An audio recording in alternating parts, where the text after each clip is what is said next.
క్రేన్లు okay, లారీలు okay, తవ్వేవాళ్లు తరలించేవాళ్లు అంతా set చేయొచ్చు. కానీ ఎలా? తవ్వితే వచ్చేది బురదేనా? లోపలేముంది? దాంతో వచ్చే ప్రమాదమేముంది?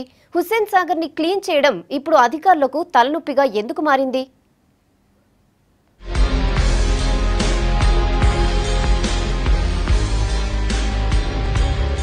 పెద్ద పెద్ద మోటార్లు వేయడం, నీళ్లని పంప్ చేయడం, ఆరబెట్టడం, వ్యర్థాలను తరలించడం. Hussain Sagar cleaning project work ని ఓవరాల్ గా చూస్తే ఇదే. సర్కార్ కూడా ఇంతే అనుకుంది. కాస్త ఖర్చు పెట్టడానికి రెడీ అయితే కంప్లీట్ అయినట్లేనని ఫిక్స్ అయింది గవర్నమెంట్. కానీ సీన్ లోకి దిగితే కనిపిస్తోంది సినిమా. ఇప్పుడు బోలెడు ప్రాబ్లమ్స్ ఎదురవుతున్నాయి. అందుకే ప్రాసెస్ లేట్ అవుతోంది.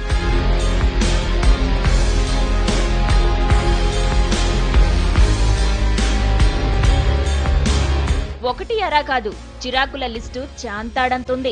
సమస్యలేంటో సర్కార్ బయటికి చెప్పకపోయినా అందరి నోట బోలెడు మాటలు వినిపిస్తున్నాయి. హుస్సేన్ సాగర్ శుద్ధి అంటే ఆషామాషీ కాదు, సముద్రాన్ని క్లీన్ చేసినంత పెద్దగా కనిపిస్తోంది. వర్క్ ప్లాన్ కూడా అంతే వేయాల్సి వస్తోంది. పరిశోధనలు, ప్రకృతి ప్రాబ్లమ్స్ ఎన్ని లేవు, అన్నీ ఇప్పుడు మిషన్ ముందు నిల్చున్నాయి. వాటన్నింటినీ ఓవర్టేక్ చేస్తే కానీ వర్క్ ఓ దారికి రాదు.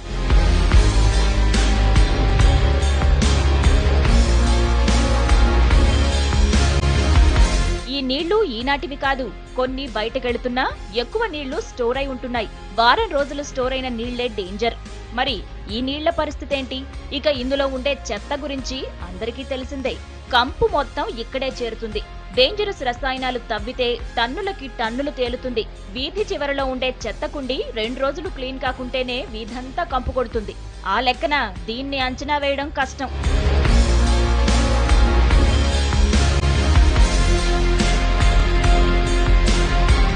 క్లీనింగ్ ప్రాసెస్ స్టార్ట్ చేస్తే ముందుగా నీళ్లు తరలించాలి.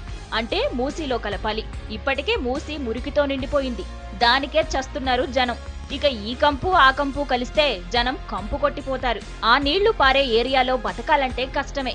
అందులోంచొచ్చే ఆవిర్లతో గాల్లో కాలుష్యం కూడా ఎక్కువవుతుందనేది అందరూ వేసే అంచనా. నీళ్లు పారినంత దూరం చుట్టుపక్కల ఏరియాలు కాలుష్య కోరల్లోకి పోతాయనేది పర్యావరణ పరిశోధకుల లెక్క.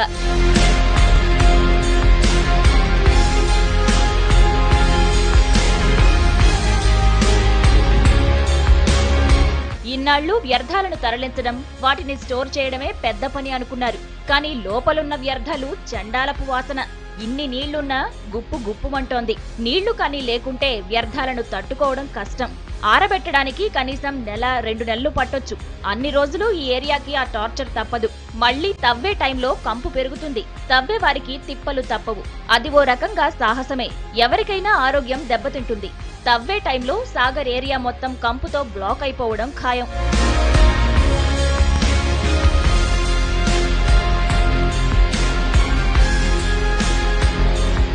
అందుకే దీన్ని అంత ఈజీగా తీసుకోవద్దని సర్కార్ భావిస్తోంది.